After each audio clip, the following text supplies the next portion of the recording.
All right, we're on our series on prayer. For those of you who haven't been following it, please catch up. We have an introduction, and we talked about the 4 steps of prayer. R is recognize, P is praise, because our acronym is RPAT. Recognize, praise. We're on A. A is ask. If you didn't ask, you didn't pray. It's unbelievable to me that I literally speak all over the world. And when I talk about how important it is in prayer that you ask for something from God, people get very surprised and they try to correct me. Oh, no. It's not Jewish to ask. Really? Jews in a deli who are not afraid to ask for anything on the side, it's too hot, it's too cold, send it back. We're afraid to ask God? There's a prayer we say in the morning where we thank God for creating our needs. We thank God for lacking in our life.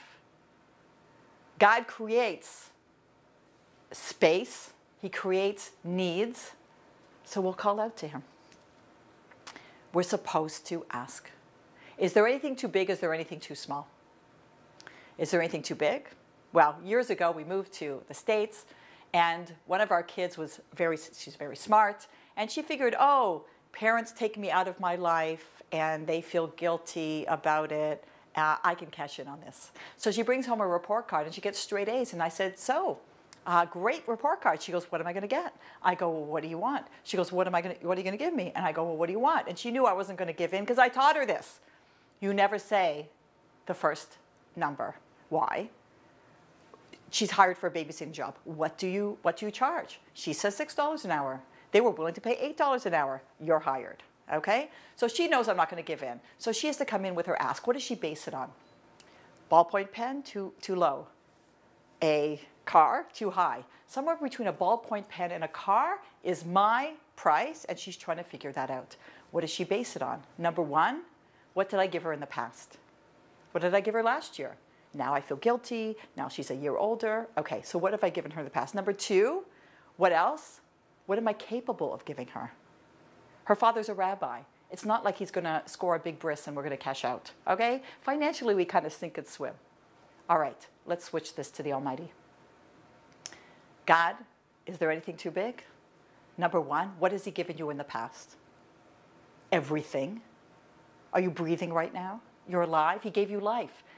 Everything pales in comparison. There's nothing too big. What is he capable of giving? Anything. Anything. There is nothing too big. Is there anything too small? Imagine I sat down our kids. Family meeting, guys. Okay, you see Iman Abba are busy people? Come to us on your birthday. Come to us on your graduation. Come to us on your wedding day. But in between, you're on your own. Just come to us for the big things. What kind of relationship would I have with our kids? Very poor. Better to build your relationship through the small things. My marriage is not based on what we do on our wedding anniversary. It's how we treat each other every day. The little things. You can ask God to help you find your car keys, for a parking spot, for the little things. But what do you want and why do you want it? That's the 3rd step of prayer. Ask. There's nothing too big and there's nothing too small. I'm Lori, Almost Live.